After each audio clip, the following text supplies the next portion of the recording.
6 जून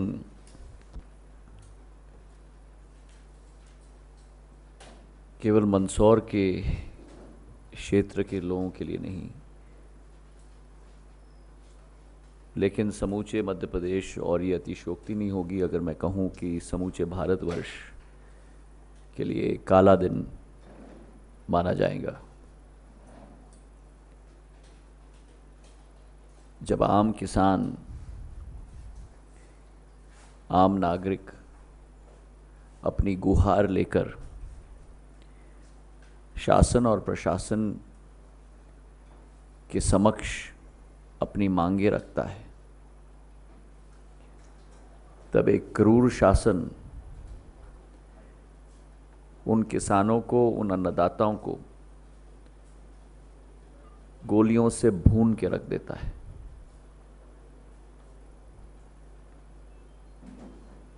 अगर प्रजातंत्र में आम नागरिक सरकार से मांग नहीं रख सकता, उसे लाइन में खड़ा करके एक एक को मारा जाएगा, तो प्रजातंत्र कहाँ बचा। और यही मुद्दा प्रजातंत्र के चौथे स्तंभ के रूप में हम लोग आपके समक्ष बार बार उजागर कर रहे हैं। अगर इस सरकार के विरुद्ध कोई बोलता है तो वह राष्ट्रद्रोही बन जाता है। अगर मीडिया कोई टिप्पणियां लेख करे तो मीडिया पर बैन लग जाता है। और अगर किसान अपनी गुहार लगाए तो उसे सरकार के द्वारा भूना जाता है। जो कहानियां मैंने सुनी है, जो दृश्य मैंने देखे हैं, वो हृदय को झंझोड़ने वाले हैं। आज भी 7 घायल लोग, जिनकी छाती में गोली है, जिनकी जांघ में गोली है, वे आज भी उपचार ले रहे हैं इंदौर में। और जो शासक है वो स्थल पर स्वयं जाकर सांत्वना देने के बजाय शिवराज सिंह जी स्वयं, आश्चर्य है, मुख्यमंत्री होने के बाद भी उपवास पे बैठ जाते हैं। और सबसे शर्म की बात है, जो आप में से एक ही चैनल ने खुलासा किया कि उपवास में बैठने के पहले उन परिजनों को बुलाया गया, उन पर दबाव डाला गया, भोपाल बुलाया गया, एक मंत्री के बंगले पे बुलाया गया और उनको सिखाया गया और कहा गया कि अगले दिन मंच पर जाकर मुख्यमंत्री से क्या कहना है ताकि वो उपवास को तोड़ पाएं। पहले तो सरकार के द्वारा इन किसानों को भूना गया, और जो पार्टी हिंदू सभ्यता की बात करती है, हिंदू राष्ट्र की बात करती है, जो 13 दिन की गमी के बाद क्रिया रस्म अदा करने की एक सभ्यता हिंदू धर्म में होती है, और शोक मनाने के लिए हम लोग शोकाकुल परिवार के समक्ष हम लोग प्रस्तुत होते हैं, वहाँ मध्य प्रदेश में इन 6 शोकाकुल परिवारों को मुख्यमंत्री के उपवास के मंच पर खड़ा किया गया। 250 किलोमीटर, 300 किलोमीटर, 400 किलोमीटर दूरी मंदसौर से भोपाल तक बुलाया गया। अगर ये हिंदू सभ्यता का शोषण नहीं है तो क्या है?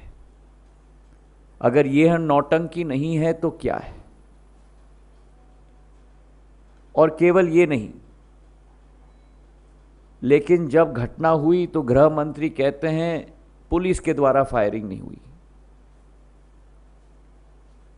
जब आत्महत्या मध्य प्रदेश में हो रही हैं तो गृह मंत्री कह रहे हैं किसान आत्महत्या नहीं कर रहे।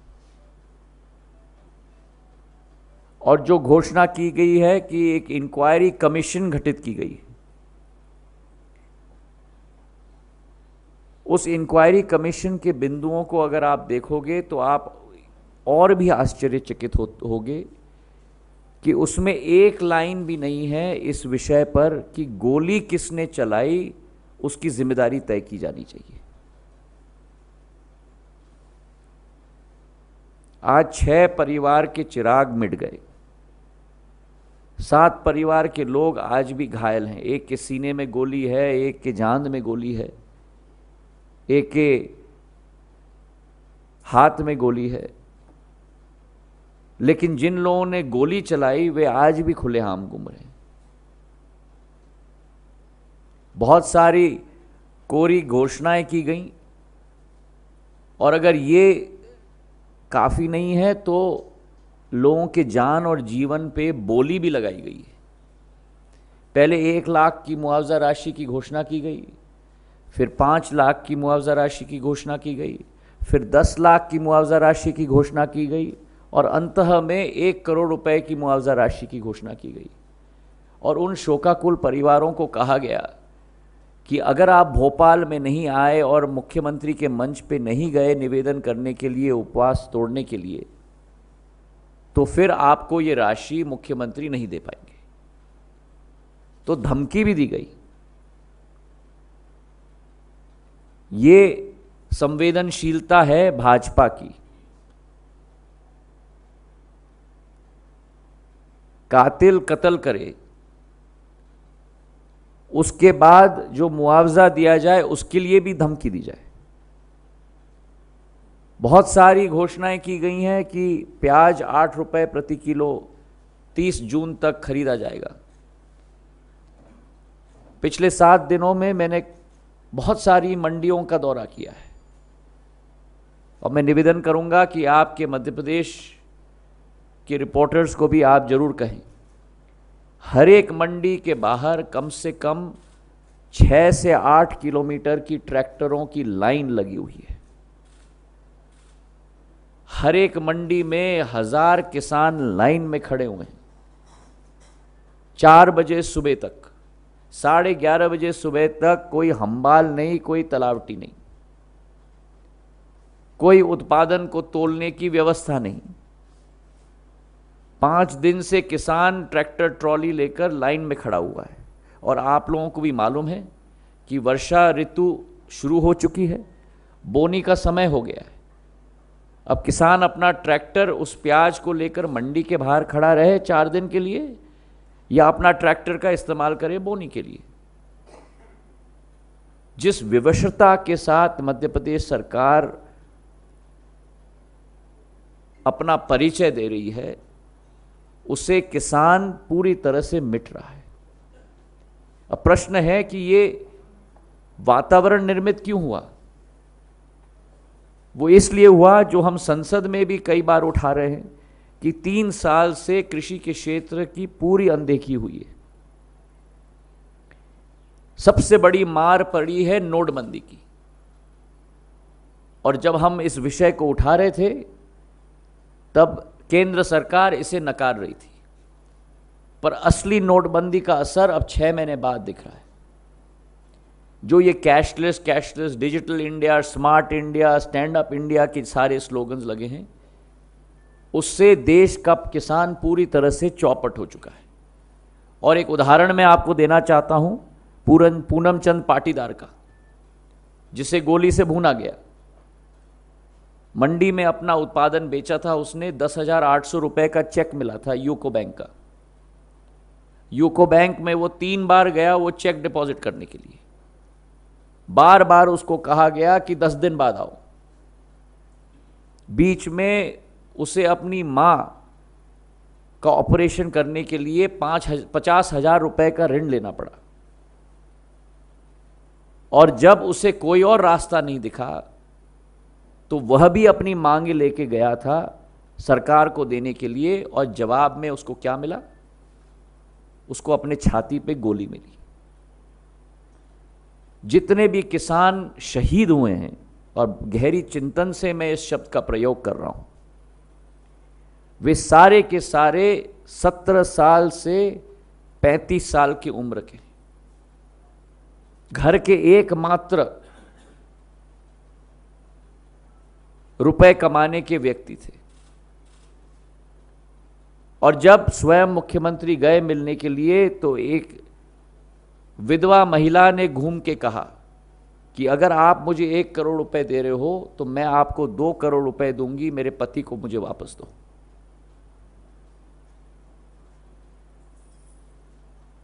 एक गृहस्थ पिता ने कहा कि अगर आप मुझे 1 करोड़ रुपए दे रहे हो मैं आपको 10 करोड़ रुपए दूंगा, अगर 1 करोड़ रुपए देकर आपको अनुमति दी गई है मेरे बेटे की जान लेने के लिए, तो क्या अगर मैं आपको 10 करोड़ रुपए दूंगा आप मुझे अनुमति दोगे किसी की जान लेने के लिए?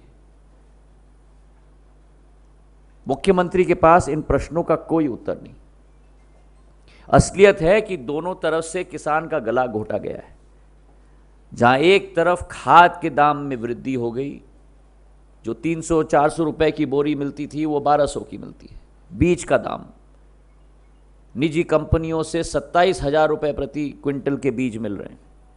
उत्पादन की लागत केवल 3-4 हजार रुपए प्रति क्विंटल। और पेट्रोल डीजल की तो हम बात ही ना करें, जो यूपीए सरकार के समय में $125 प्रति बैरल तेल का दाम विश्व में होता था और 70 रुपए और 55 रुपए पेट्रोल और डीजल का दाम होता था।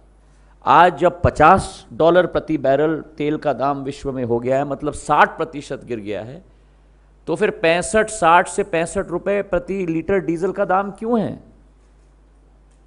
अगर 60% तेल का दाम घट गया तो 60% डीजल का दाम क्यों नहीं घटा? यह पैसा किसके पॉकेट में जा रहा है? और उदाहरण के तौर पर दूसरे देशों का दाम मैं आपको दूं। श्रीलंका में डीजल का दाम है 41 रुपए और पाकिस्तान में डीजल का दाम है 52 रुपए, पर भारत में डीजल का दाम 60 से 65 रुपए और उस पे सबसे ज्यादा वीएटी अगर लगा है तो मध्य प्रदेश में 28% वैट मध्य प्रदेश की सरकार लगाती है। तो जहां एक तरफ इनपुट प्राइसेस में लगातार वृद्धि हुई है, दूसरे तरफ समर्थन मूल्य पूरी तरह से समाप्त हो चुका है। इसी सरकार के मुख्य आर्थिक सलाहकार अरविंद सुब्रमण्यम जी ने कहा था कि 2016 में तूर का दाम 6,000 रुपए प्रति क्विंटल होना चाहिए और 2018 में 8,000 रुपए प्रति क्विंटल। मैं पूछना चाहता हूं कि अगर मुख्य आर्थिक सलाहकार की बात नहीं सुनी जाती है सरकार के द्वारा और 3,500 से 4,000 रुपए प्रति क्विंटल पर तूर का दाम है समर्थन मूल्य में, जो आज भी मध्य प्रदेश सरकार ने बढ़ाकर केवल 5,050 कर लिया, जो 6,000 से कम है 2016 के दाम से, तो कहां न्याय है किसान के लिए? सोयाबीन का दाम जो 5,500 रुपए प्रति क्विंटल होता था यूपीए सरकार के समय में, आज 2,600 रुपए तक सीमित हो चुका है। मूंगफली का दाम 850 से 550। मिर्ची का दाम आंध्र प्रदेश में 12,000 रुपए प्रति क्विंटल से 3,000 रुपए प्रति क्विंटल। आलू, टमाटर और प्याज की तो आप बात मत करो। 1 रुपए पे सड़क पे फेंका जा रहा है, 2 रुपए पे सड़क पे फेंका जा रहा है, 5 रुपए पे सड़क पे फेंका जा रहा है। चारों तरफ अगर आप देखो जितनी भी हमारे उत्पादन है, मेथी का दाम 5,000 से 2,500 रुपए प्रति क्विंटल। तो एक तरफ जहां लागत बढ़ती जा रही है, दूसरे तरफ समर्थन मूल्य उत्पादन के लिए 50% घटाया जा रहा है। तो दोनों तरफ से किसान का गला घोटा जा रहा है और सरकार के नुमाइंदे कहते हैं कि जो किसान मर रहे हैं वो सब्सिडी चाटने वाले हैं। ऋण माफी की गुहार देश के हर कोने से उठ रही है, लेकिन मध्य प्रदेश में मुख्यमंत्री कहते हैं कि ऋण माफी मुद्दा ही नहीं है।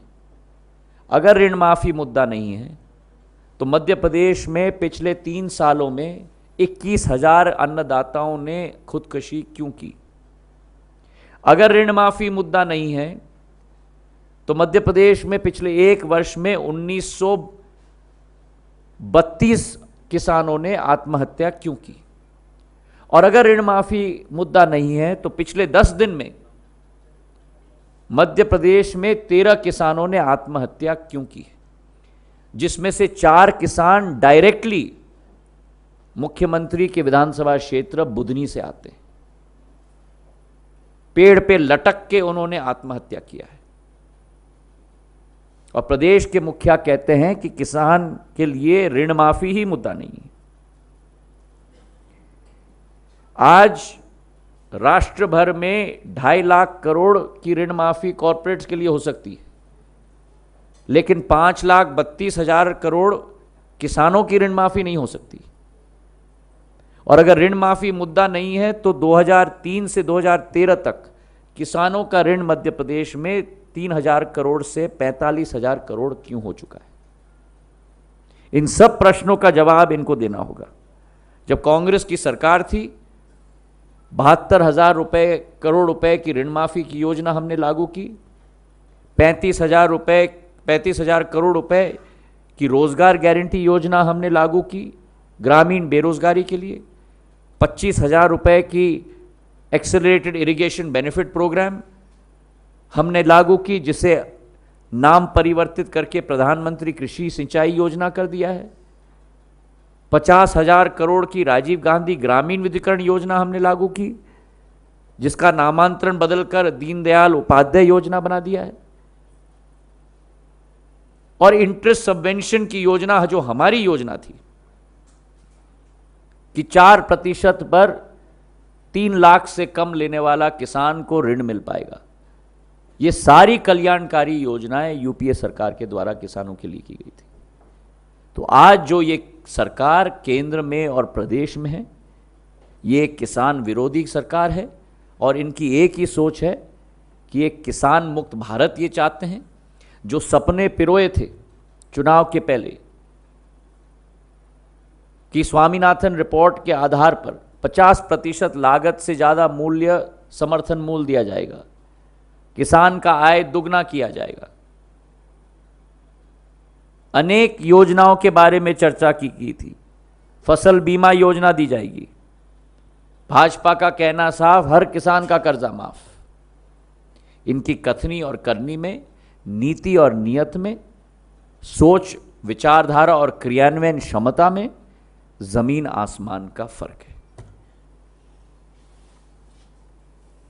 हमारी डिमांड है कि इस मंदसौर के हत्याकांड में जिन ऑफिसर्स के द्वारा